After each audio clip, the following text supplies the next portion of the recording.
Boy, do we have something interesting to talk about today.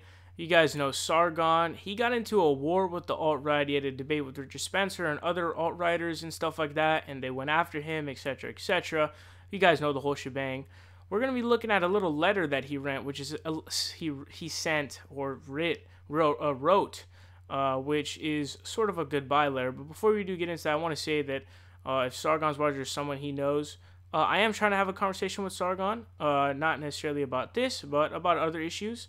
But anyways, getting into this letter, here's what he wrote. He said, "Dear alt-right, I spent 0 hours a day per day thinking about you. I'm not interested in any of your public personalities or anything that you do. You do not factor into any decisions that I make. I've already spent my time investigating and debating major alt-right personalities, and now my investigation has concluded. It's evident that your movement is incapable of achieving its goals and is losing adherents due to the toxic nature of the identity politics you are advocating. Your resistance to unfamiliar thought puts you in the realm of the religious, with a bizarre veneration of state power that could be remedied by reading authors that you pathologically rebuke despite having no idea what they say. I would say that we should just be friends, but the alt-right has been inexplicably cruel to me, my family, and anyone else who refuses to agree with you. And so I have no interest in dealing with you at all. I suggest you ignore me as I ignore you and get on with whatever it is that gives meaning to your lives. Good luck with the white race. Have a great day." So this is funny. So, okay, first of all, I want to say, credit to Sargon for going to his war with the alt-right, but he's had many sympathies, and he exemplifies it in here that I have a big problem with.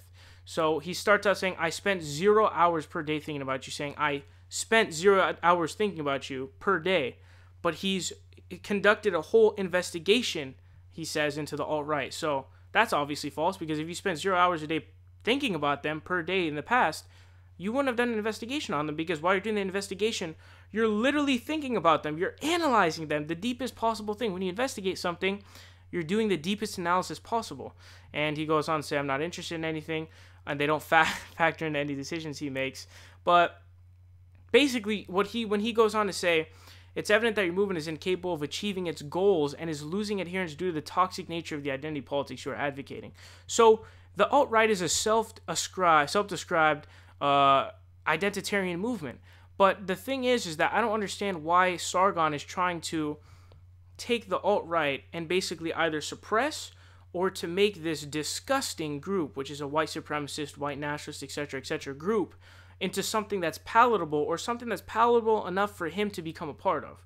So my problem with this is, it's great that he's at war or whatever, disagreed with the alt-right, but to me it seems like he actually thinks that the alt-right has some good points, or that they have some kind of valid or redeemable points, which is completely false. I mean, they're an identitarian movement that oftentimes doesn't even know what they think.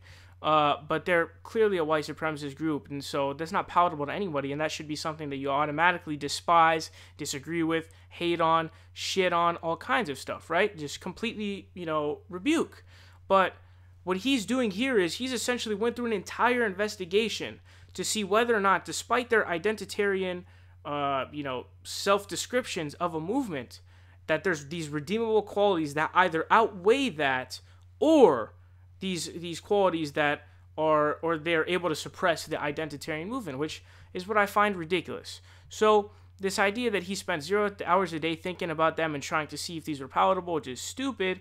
But on top of all that, the fact that he's trying to make it a palatable thing, or something that he could support, is disgusting. Because as I said, they're a self-described identitarian movement. Richard Spencer said it himself.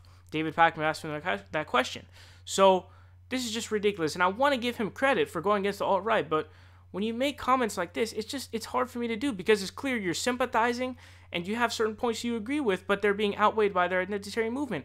The alt-right has no redeemable traits. They have no redeemable qualities. They're 100% all over the complete table, just completely rejectable 100%.